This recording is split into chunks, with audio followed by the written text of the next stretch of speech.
berdaulat itu berarti kita merubah tentang regulasinya, peningkatan SDM, batasan-batasan dan seterusnya. Sebagai contoh, petani sudah tidak saja harus dileburkan egonya, tanah-tanahku dewi, wek-wekku dewi, arepe tak kei racun ya terserah toh. Biasanya kalau sudah demikian, kebijakan itu sudah nglukro, wis gak kena di mempeng. Saya sempat diskusi ya, dengan mereka, ini tak ceritanya pisan, tapi mohon maaf saya nggak akan menyebut subjektivitasnya, tapi ini menteri, ya, menteri di periode awal Pak Jokowi, di tim Ekonatur kita dengan beliau, kemudian kita cerita, halo Pak Amran, tak sebut, Pak, pada saat itu kan mestinya pada saat kita melakukan bentuk kemandirian, kedaulatan, ketahanan pangan kepada mereka, kepada petani, itu untuk memiliki perilaku sehat, untuk memiliki perilaku mandiri, itu mestinya diberi keleluasaan, tidak dihalangi yang selama, sehingga ini mestinya difasilitasi, dia dapat melakukan produktivitas bibit lokal. Saya contohkan begitu, yang ini kan sering dialami kesulitan bagi para petani. Terus kemudian diarahkan untuk orientasi sehat, karena sehat dan cerdas itu adalah bagian dari visi misinya kita, visi negara. Kemudian suatu saat ada jawaban begini, iya tapi petani itu merubah mindset kita sulit, kita merubah mindsetnya petani itu sulit. Kalau petani sudah ngomong begini, iki kan tanahku dewi, duit-duitku dewi, terserah arepe tak tanduri opo ora, terserah tak kai racun piro maksud saya terserah arepe tak NPK pupuk kimia sintetik atau kan terserah saya. Itu nek wis ngono kuwi terus gimana Pak Yai? Ya wis kita gak bisa kita tekan lagi. Oh iya, oke. Kalau merubah mindset itu gimana menurut Pak Yai? Kemudian saya matur ke beliau.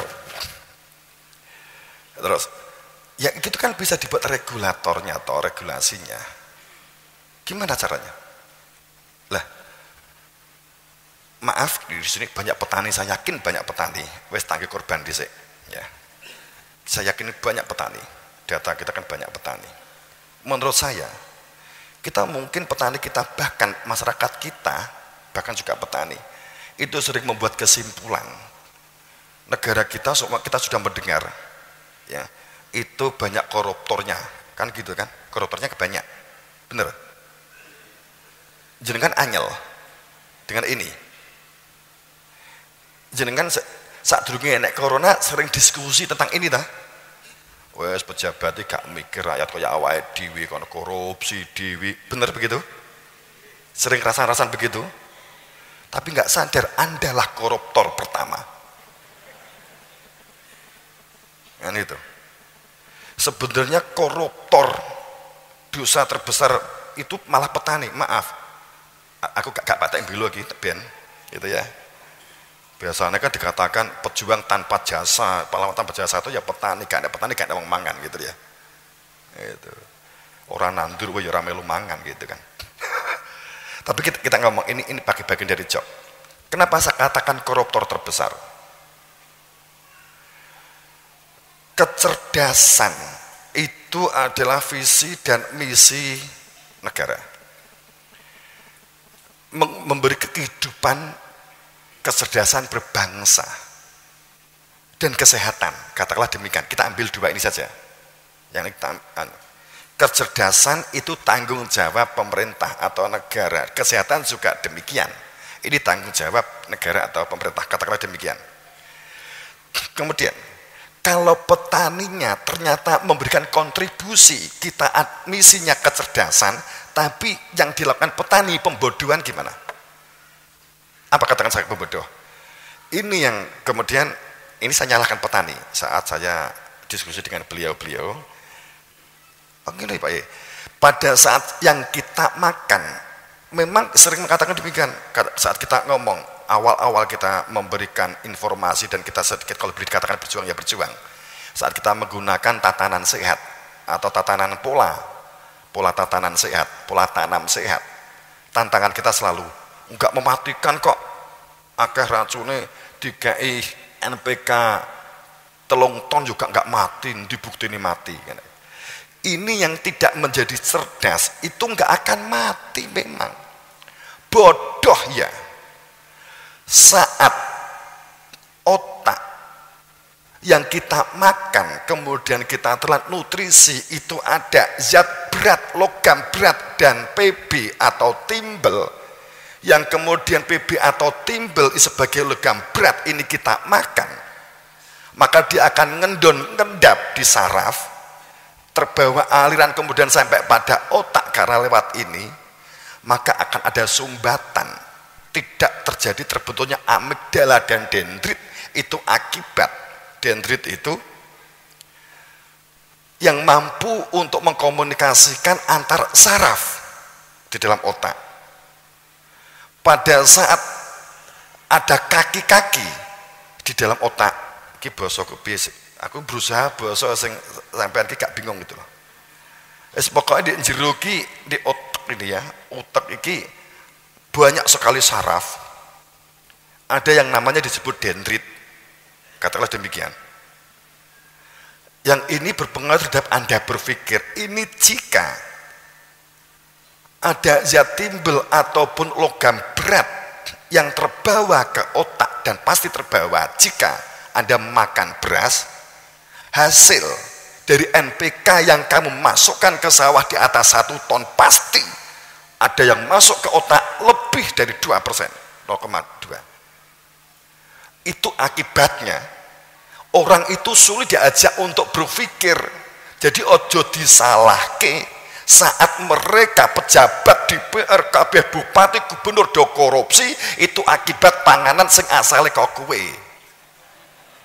Jadi dosa ini sapa sing paling dosa? Petani. Itu loh ya. Kemudian saat itu beliau begini, oh gitu Pak Yai, kalau begitu ya terus berarti petani salah? Enggak. Terus apa yang salah? Anda. Loh kok demikian? Karena yang tanggung jawab mencerdaskan kehidupan berbangsa rakyatnya termasuk petani itu Anda. Berarti yang paling dosa Anda. Ulat-ulat gitu. Lah ini kan kecerdasan ini kan tidak diungkap. Kalau kita nggak segera cerdas, kita di tahun 80 kita masih menguasai bawang. Sekarang kita tidak lagi bisa menguasai bawang, semuanya impor. Sehingga kita tidak bisa kontrol kualitas bawang dengan kualitas organik. Sehat apalagi organik. Sekarang brambang, kowe nek beli saka petani dhewe regane 50.000, tapi nek tuku impor mung 9.000 saiki. Ya. Kan itu. Tapi kan gak roh kualitas sih. Kowe nek milih petani milih hasil impor sing regane mung 9.000 sampai 11.000, kemudian gak gelem tuku sing hasil konsumu dhewe memang ragate sedemikian rupa akhirnya menjadi 40.000.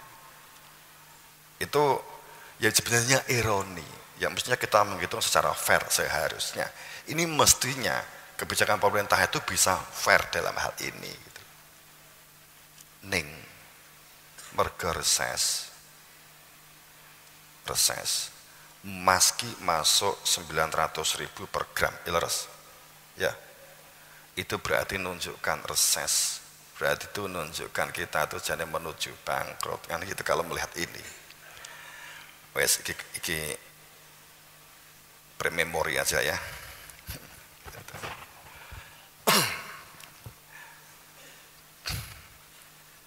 Makanya saya akan kepada jamaah, pada bertani, tidak, saya nggak melarang menggunakan kimia, tapi gunakan batasan.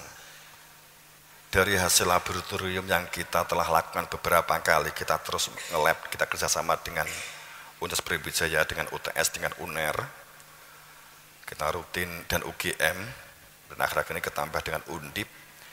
Hasil dari pertanian kita hampir semua mengatakan sama.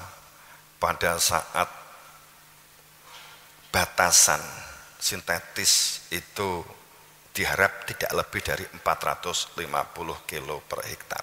Itu tetap kualitas berasnya adalah sehat. Itu. Jadi tidak harus murni menggunakan manuto. Kalau manuto kita punya sejarah, manuto punya sejarah, kita disandingkan dengan Bayer saat lomba, itu kita tinggal berdua dengan Bayer dengan Jerman saat itu. Kita akan ada sejarah kandungan bakteri yang tinggi. Itu sebenarnya kan luar biasa, memang luar biasa. Kemudian sebenarnya bukan promosinya, tapi kan jenengan dewi lawange dewi begitu loh ya. Jadi sebenarnya bahwa itu alat atau media, kita kan berani ngomong sehat kan juga punya medianya yang insya Allah hasil dari lab kita kan jauh di atas rata-rata yang ada gitu loh ya. Ini pada saat kita melihat hal demikian, apalagi ini kita asumsikan sebagai kondisi darurat, untuk meningkatkan produktivitas itu menjadi kewajiban kita bersama, memang iya. Tapi kalau meningkatkan produksi itu sintetik yang diperbanyak, itu akan ada titik hancurnya. Terus permintaan tanah itu karena merusak, apa sih sebenarnya yang dirusak itu, dan yang dibutuhkan tanaman dan terhadap tanaman itu apa, yang segala sesuatu senyawa, reaksi dan aksi itu hampir pasti menggunakan yang disebut dengan C, karbon. Semuanya menggunakan C, hampir semuanya. Emas, C, hampir semuanya. Karbon, areng dengan kita katakan sebagai karbon, C. Ada yang disebut dengan C organik, C tanah. NPK yang kamu tabur itu merusak C organik atau C tanah. Akibatnya itu pasti akan selalu meminta NPK atau sintetik terus diperbanyak. Semakin C hilang, semakin apalagi minus. Kalau untuk ngomong minus, ini mestinya edukasi ini diperlukan. Menurut saya kan sebenarnya simpel kalau mereka mau melakukan edukasi tentang itu. Kalau enggak ya benturan. Terus kemudian tanah-tanahku dewi kok, duit-duitku dewi.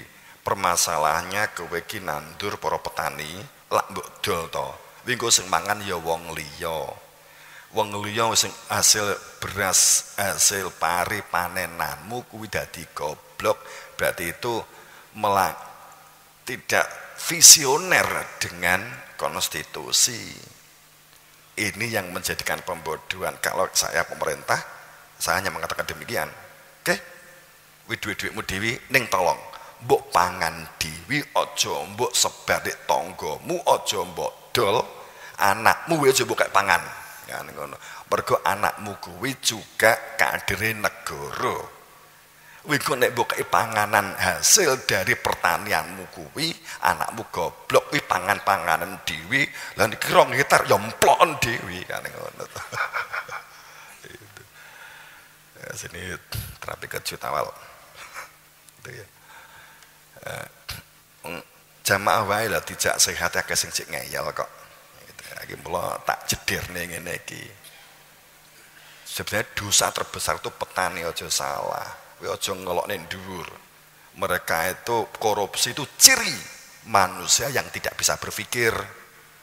Orang yang koruptor itu ciri dia itu punya otak tapi nggak iso nalar. Gitu loh ya. Duwe kuping, dia punya telinga tapi tidak mendengar, punya mata tapi dia tidak melihat, punya otak tapi dia nggak mikir gitu loh.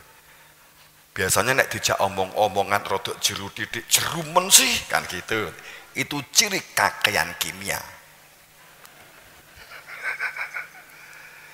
Ada ciri kakean sintetik itu dijak omong-omongan gampang mumet. Jeru sidik mumet, jeru sidik mumet gitu loh.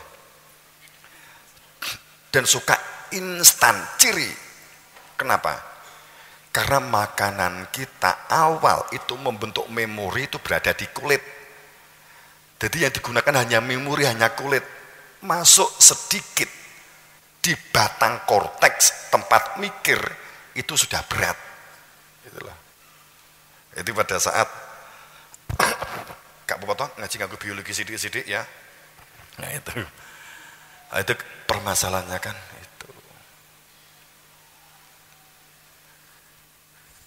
Pangapunten, nah, ini kan sebenarnya dampaknya sebegitu hebat. Sekarang kan sudah akumulasi. Piye nggih ngresiki jane juga angel. Sikene gak angel. Semua berbagai jenis buah itu bisa untuk membersihkan pada saat di teknologi fermentasi buah.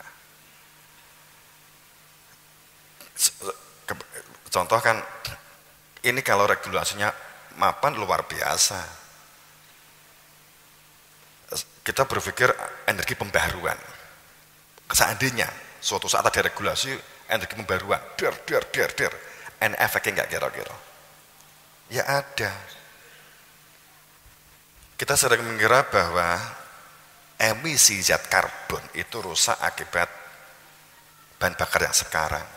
Kalau kita menggunakan pembaruan, kita biasanya menggunakan tanaman, menggunakan dan berbagai itu ya, air dan sebagainya. Tetap kita harus disertakan pada saat kita melakukan energi pembaruan atau apapun, itu disertakan mentalnya, wawasannya, pengetahuannya. Kalau nggak disertakan, itu juga akan rusak di sisi yang lain, nanti juga akan begitu, terus begitu. Akhirnya terjadi keseimbangan begitu. Itu oke, gitu.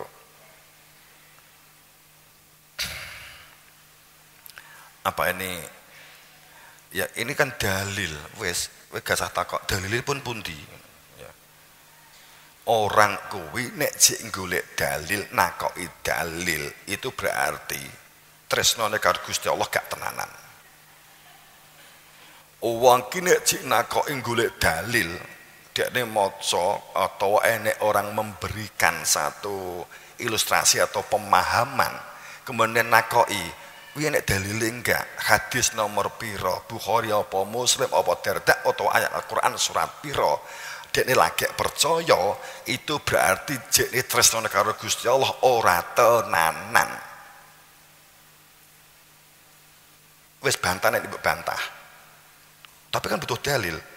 Kowe ki nek duwe bojo, bojomu kuwi selalu minta dalil, kowe jek gelem. Ayo mah ternyata aku di pasar dalilin di mas, dalilin di mas, gitu. Ayo, anak Dewi di sekolah di kono yuk, dalilnya apa? Ya, kowe duwe bojo, bojomu bola-balik nak kok ke dalil, ya, nak kok dalil. Ayo rekreasi mah di kono, orang dalilnya ya, kan gitu kan. Itu berarti bojomu ora tresno tenanan karo kowe. Ora. Toh? Mesti gak tresno. Wong ki nek tresno tanpa dalil. Sampai nganggo kacamata buta barang to gitu ya. Pokoknya wong tresno gak nganggo dalil, gitu loh.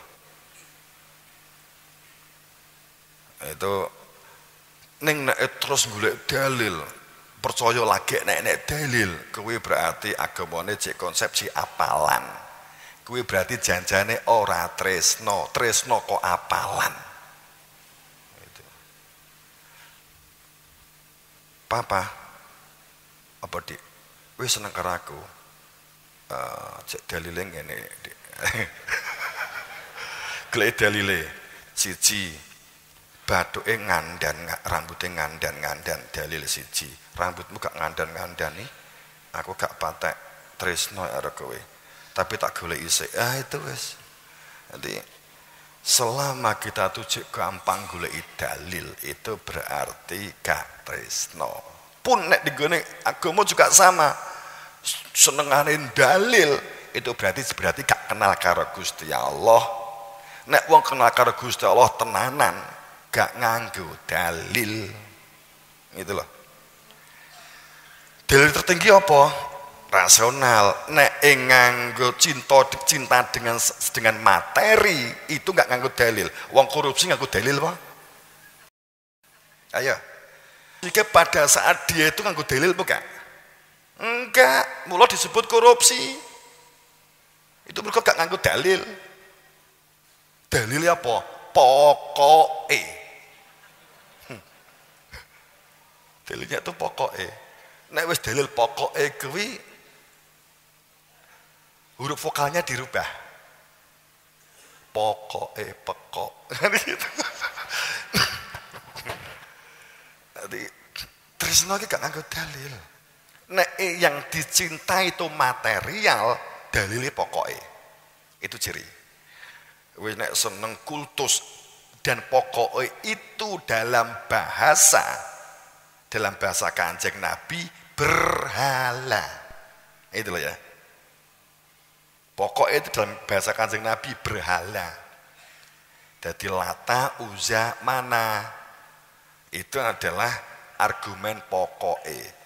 Pokoknya nek suku bangsaku sing dijokne ya aku gelem milih kowe. Nah, itu berarti berhala. Itu berhala. Itu Lata. Pokoknya kesenanganku mbok cukupi, mbok butuh kuwi aku mbok turuti, itu berarti pokoknya itu berhala Uzza. Uzza. Gitu. Pada saat sing penting ini nguber entuk jabatan, keagungan material, klambi, keluhuran dan seterusnya, itu berarti mana kan gitu. Nah, itu pada saat kita menggunakan argumen pokok, ciri pokok itu kalau material itu bentuknya ke situ. Namun kalau cinta kepada Allah, dalilnya apa? Nek sing golek dalil gak tenanan, aku mau ngono. Apa dalilnya? Akal. Dalil tertinggi itu pikiran, rasionalmu, akal kita, rasional. Nalar yang mengendalikan kita untuk tidak korupsi. Wah, kalau saya korupsi ini, saya berarti kan nggak cinta kepada Allah kan. Kalau cuman masalahnya itu korupsi, ki padha karo dosa gak sih kan gitu kan. Itu kan masalahnya. Apa korupsi itu pasti dosa? Bisa jadi juga belum tentu. Belum tentu. Karena korupsi itu pengalihan fungsi, mestinya digunakan untuk ini, digunakan untuk proyek ini, tapi kok dialihkan untuk sosial, ya korupsi namanya kan gitu kan. Korupsi sudah, walaupun gak digunakan sendiri. Dalam hal agama, saat dialihkan karena ini lebih penting, tidak masalah, lebih urgen. Ini mengenai tentang sosial, mengenai tentang ternyata arep nggawe proyek, ternyata masyarakat akeh sing gak iso maem.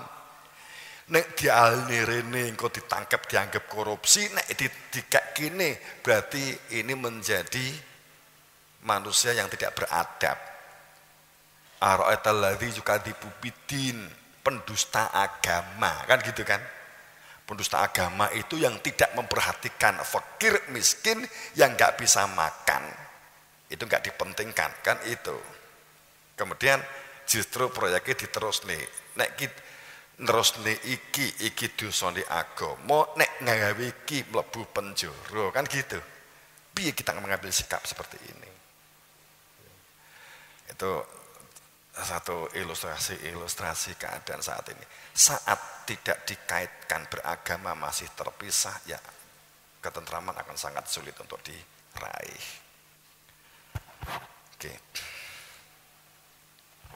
Negeri-negeri sak jam.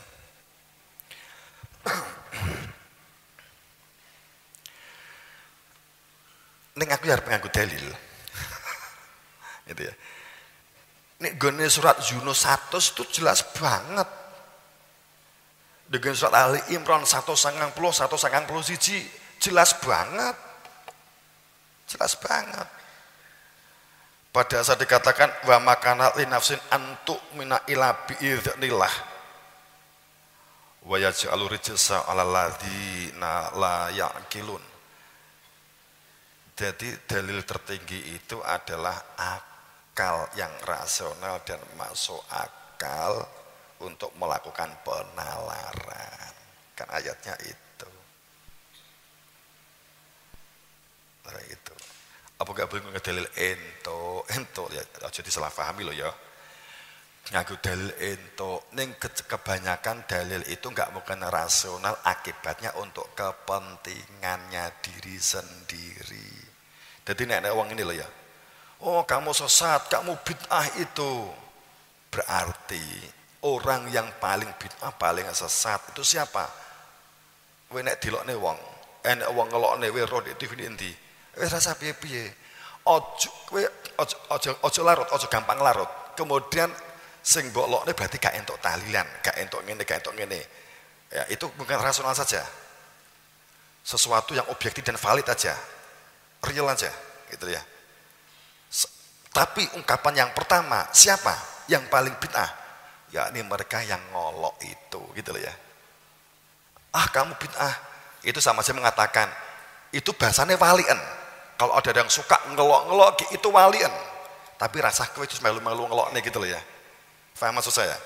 Jadi artinya begini, kalau ada orang yang ngeloke, oh itu dosa, itu bid'ah, itu kafir, itu langsung kita mengatakan itu karena nuding subjek. Kalau ngomong deskripsinya silakan, tapi itu kan ngomong subjek, berarti ini sudah mengaku itu bid'ah, dia dosa, walaupun seandainya itu benar, tapi terlepas dari benar salahnya di sini, itu berarti sama dengan mengatakan demikian, aku loh wong ahli bid'ah, aku loh wong ahli sesat, gitu, podo karo kai, ngono wes, gitu loh ya.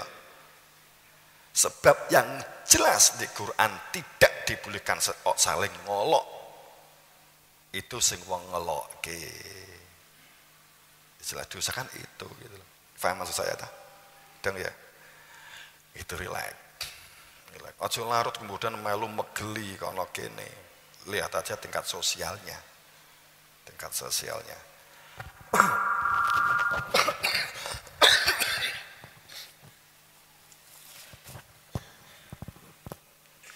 Karena di media itu kadang antar tokoh kan saling jigal menjigal, diperparah media iki seneng biangket gawe ngono kuwi diponggel digathuk-gathuk nih, padahal gak ngelok nih karepe tokoh, gak ngelok nih digathuk nih gitu. Sesian media iki ya seneng biangket golek berita ben payu. Itu kondisi-kondisi fakta saat ini. Keadaan dalam kendali prasangka, dalam kendali ambigu, atau ambigu itu apa? Banyak pendapat sehingga membingungkan. Standarnya itu ganda, ini kan sudah sering saya sampaikan. Kompleks, artinya satu dengan yang lain saling berkaitan. Kita tidak bisa seperti tadi petani, we gak iso muni ki wek-wekku dhewe, gak iso. Karena kamu juga akan berinteraksi dengan yang lain, itu kita nggak bisa, ego begitu nggak bisa. Dalam kehidupan syariat, makanya wasiatnya para nabi, para rasul, mawasobi itu adalah tata faroku. Orang yang mengatakan menegakkan adil itu wala tata faroku.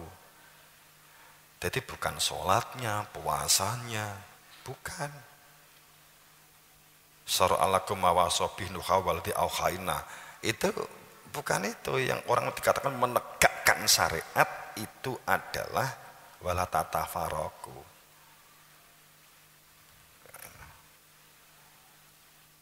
Sarimnal khairat, bersegera dalam berbuat kebaikan. Kan itu tentunya.